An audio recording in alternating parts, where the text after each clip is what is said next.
right? Are we going this year? I want to go. Uriah invited me. You invited me. Let's go, Let me dude. just get the ticket. Yeah. We can also get them like day of. Can you? Yeah. Oh, okay. I got you. I Cool. usually go down there. So you've been to Bonnaroo how many times now? Oh, gosh. Maybe like 7. Really? I'd actually have to go back and do it, but it's like 6, 7, somewhere in there. A lot. You and Aliki go a lot. Well, I'm curious, like, as an artist as well, you kind of understand what it means to perform. I'm curious, like, at Bonnaroo specifically, what are your top 3 live Bonnaroo performances from any artist?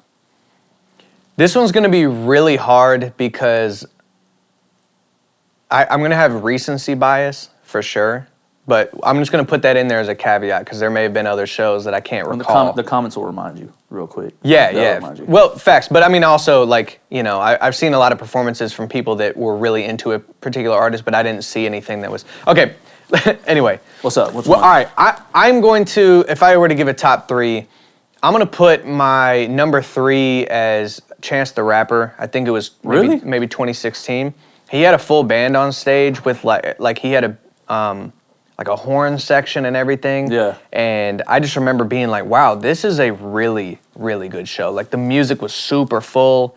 It was a late night show as well. And I watched it from the back. You never told me about this.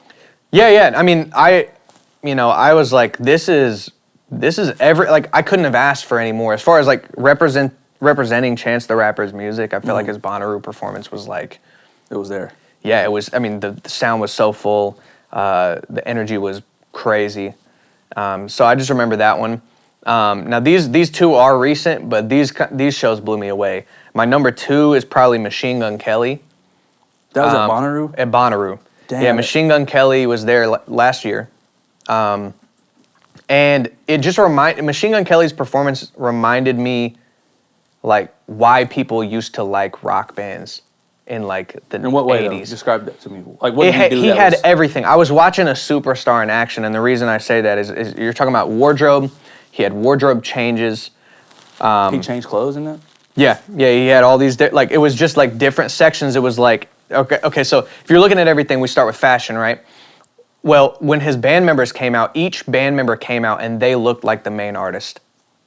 Like the drummer comes out, dripped out, looked like completely. They look so unique. You know, he had his guitar player. One of his guitar players was a woman. She came out. She had like all like this leather on and stuff and crazy. Every single person that came out looked like the artist. Right. Until Machine Gun Kelly came out, you're like, how is he going to top it? And then he comes out and it's just like, tops it. Right. There's all these different movements that are planned in it. Right. All these little choreographed moments. He does stuff. He walked through the crowd. He got up on a platform and performed there. They had guitar solos. They had pyrotechnics. What about they had stage design? Did he have like I thought I seen a picture where he had like a shotgun as a mic one time. Yeah. Did he do something like that on that show? Yep. His microphone stand, like everything is remarkable. He's got a pink helicopter on stage. I didn't know he had a pink helicopter. Yeah. Well, in his actual shows, he like has it. He flies like he's on top of it as it goes over the crowd. You couldn't do that at Bonnaroo because they have to have like fast changes and stuff. But yeah, it's actually flying. Like they rig it to where not flying, but they have it on like cables. But not only that, man, like just the transitions and the moments and like they do drum solos and they do guitar solos and they have like these like 4 or 5 minute outro pieces and then. You know, somewhere in there, he started going back to his rap stuff and just did some of his rap records where he's like, don't forget, I can rap. Yeah. And he was doing like, I mean, just the full-on performance. I was just watching it, and just from an artist perspective, I was like, this dude is operating at the highest level of stage performance by every metric. MGK is a crazy case. Machine Gun Kelly's, I'm sorry, not Machine Gun Kelly. Michael Jackson is like that too.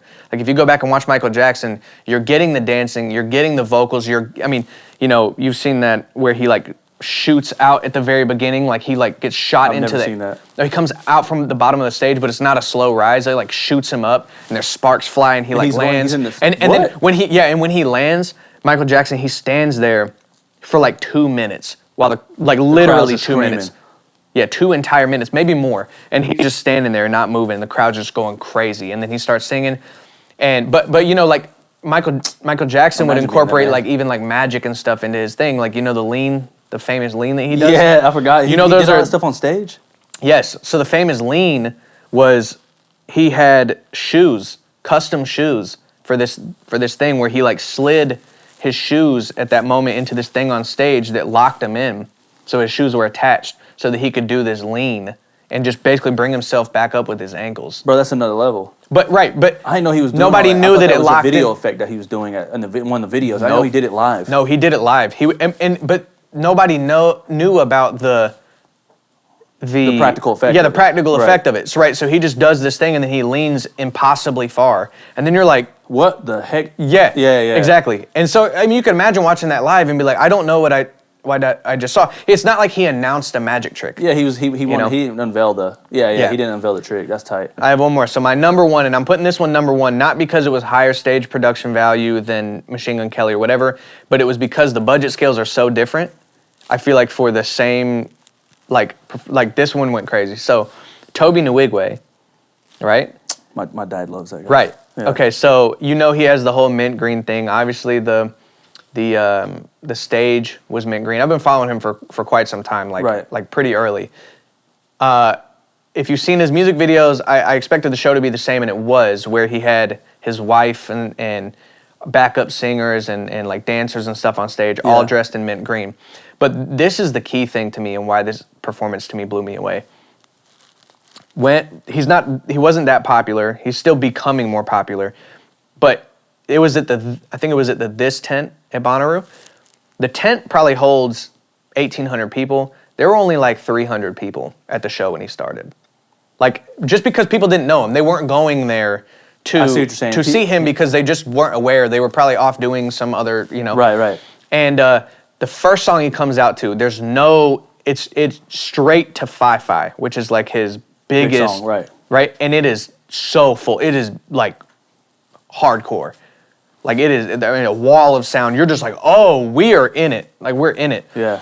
And all I just remember is like throughout the course of this, he had these 3 gospel singers that were phenomenal, that they had different moments where they were singing certain stuff, or he had a part where he engaged with the crowd and just started having them try to do harmonies and things like that while he was making a song kind of on the spot. But the biggest moment, the big arc of this to me, is that by the end of the show, thousands of people were in and around the tent. He attracted people based off his performance. Not only did he attract them, everybody's already standing, but he got the equivalent of like a 5-minute long standing ovation by the end of it, where he was just standing there and people were just cheering and screaming for 5 minutes Imagine straight. being Toby, bro, and like knowing that 300 people are here, and then your performance was so electric. The performance, people were like, oh, people are coming. That's exactly. It's not that's what was so impressive, is because it wasn't that, if an artist that performs, and and you're hearing songs that you like and whatever, you're going to be a little more inclined to be like, this show is awesome. They wanted to see something new. Wow. People were coming over because they were like, whatever is going on in this tent is special, and they watched it and they were like, that blew me away. And to blow people away without them not knowing the music is another level of stage performance. So for me, I have to put that up. Don't probably let as that my man number get a one. budget.